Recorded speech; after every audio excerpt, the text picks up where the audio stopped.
नमस्ते दीदी भैया, देखिए हमारे यूट्यूब चैनल पर जा रहा है कलजुग का एक गीत। देखिए क्या हम एक बहुत बड़ा गीत लेकर आए हैं। एक ऐसा गीत लग रहा है, आप लोग कमेंट बॉक्स में बताइएगा और प्यारा सा कमेंट दे दीजिएगा, अच्छा लगेगा तो।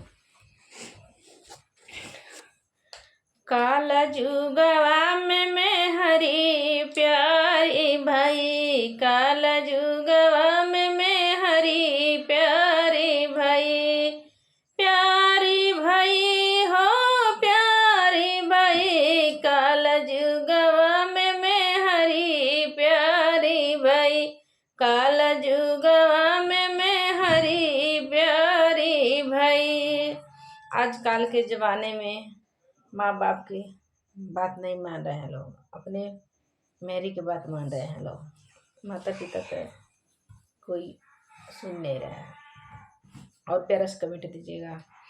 काला जुगवा में मैं हरी प्यारी भाई, काला जुगवा में मैं हरी प्यारी भाई, मैं हरी के खियावा बेटवा पूड़ी से कचौड़ी, मैं हरी से खियावा बेटवा पूड़ी से कचौड़ी, अब माया के निक सुखली भौरियाना, माया तारिया के सुखली भौरियाना, काला जुगवा में मैं हरी प्यारी भाई, काला जुगवा में मैं हरी प्यारी भाई, मैं हरी के पिया में बेटा लोटवा के पानिया, मैं हरी के पिया में बेटा लोटवा के पानिया,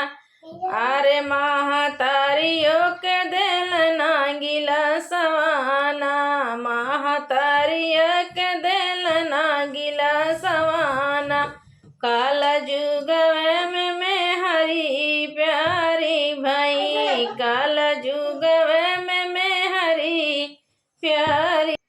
काला जुगवा में मैं हरी प्यारी भाई, काला जुगवा में मैं हरी प्यारी भाई,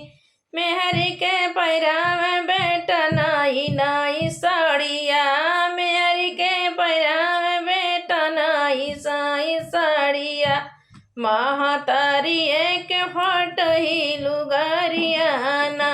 महतारी एक फट ही लुगारियाना, काला जुगवा में मैं हरी प्यारी भाई, काला जुगवा में मैं हरी प्यारी भाई, अपने तस में हरी के सुतावे बेटा गदा गलाइचा, में हरी के सुतावे बेटा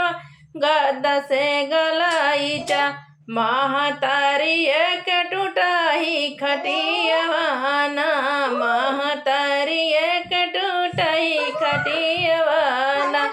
काला जुगवा में मैं हरी प्यारी भाई, काला जुगवा में मैं हरी प्यारी भाई। कमेंट बॉक्स में बताइएगा गीत आप लोग को कैसा लग रहा है, प्यारा सा।